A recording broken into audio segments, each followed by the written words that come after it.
Waa'ee gufuudhaa na dhageenyaatu yeroo buleeyte kontiraata fuute gufuu buqaasuu eegalte gufuudhaa buqaaf finfinne kafaltii isaan siif falanii fi baay'ata isaan siif abduu arrobboleetiitii takka namni cabsaa dhufate amma buna dhumeetiin intala ambaaf kannina.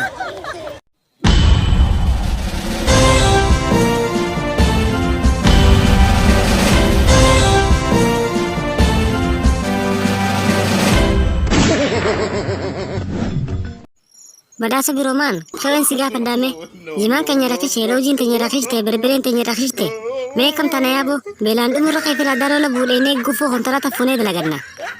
Waa'ee gufuudhaa na dhageenyaatu si hima tichi namaa daroola buudheeyte kontiraata fuute gufuu buqaasuu eegalte osoo gufuu buqaaftu osoo nii fi gufuudhaa buqaaf finfinne kafaltii isaan siif falanii fi baay'ata isaan siif baasan fedha osoo gufuu buqaaftuuti hiddoonnee fi jette faayidaa boodaa dhukkubsattee mana hakimaa ciifta galtee mana kee ciifta waa takka kaateetu dalagachuu hin dandeessu. Hidda sanii kaanee baddeessaa dheenee jimaa gingilchuu takka hojii qansiraa dalagachuu nu wayyaa siin jedha kolkolaw.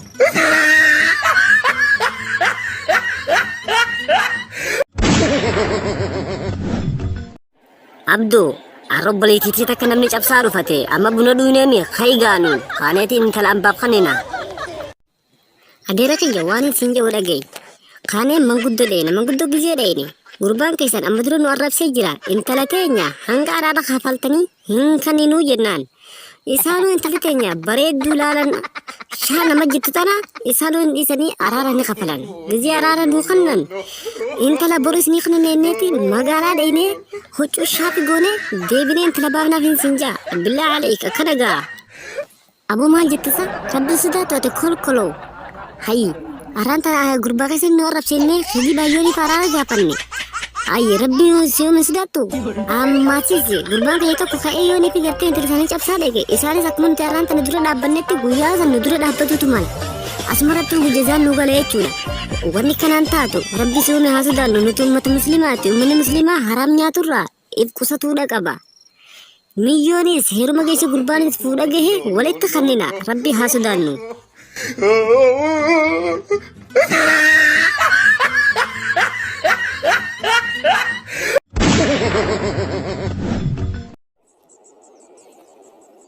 Sabuna reefu maaltu kasichaadhe milishaadha moo poolisiitu kasichaadhe kolkola osmee arrabaas maan nabbahe dhalaa akkas namaan jettu takkaa wahiin dhagahe biyyoo siin jaaladhaa akkam jettaan je'een anee siin jaaladhaa humaa yaadinnaan jette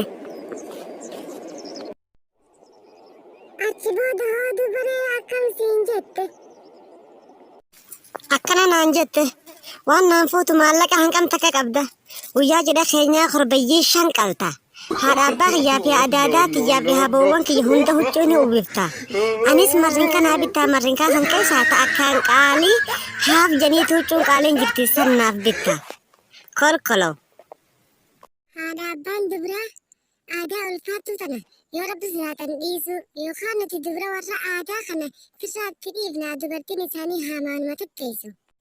Obboleessa kiyya fuudhee haa argee baashee asmaan biras geessu achi jira warri fuudhaa fi heerumaa shari'aadhaan geggeessu.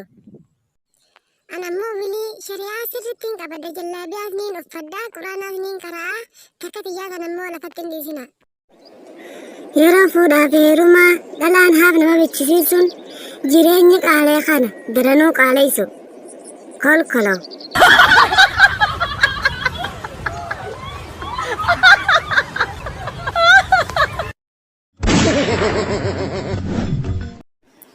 Assalamu alaikum warahmatullahi wabarakatuh. Kabajamtoota fi hordoftoota kiyya arraan tana dhaamsa tokkoon isinii qaba. Osoon dhaamsan isiniin dabarseen duratti warra YouTube channel kiyyaaf haaraa taatan subscribe, like, share godhuudhaan viidiyoo tana hanqa dhuma daawwadhaan isiniin jira. Waa'een arraan tanaa waa'ee dhimma jimaati. Jimaan kun ulamaa'een hanqi tokko haraam jette, hanqi tokko immoo halaal jette, hanqi tokko irraa calliftee jechuudha.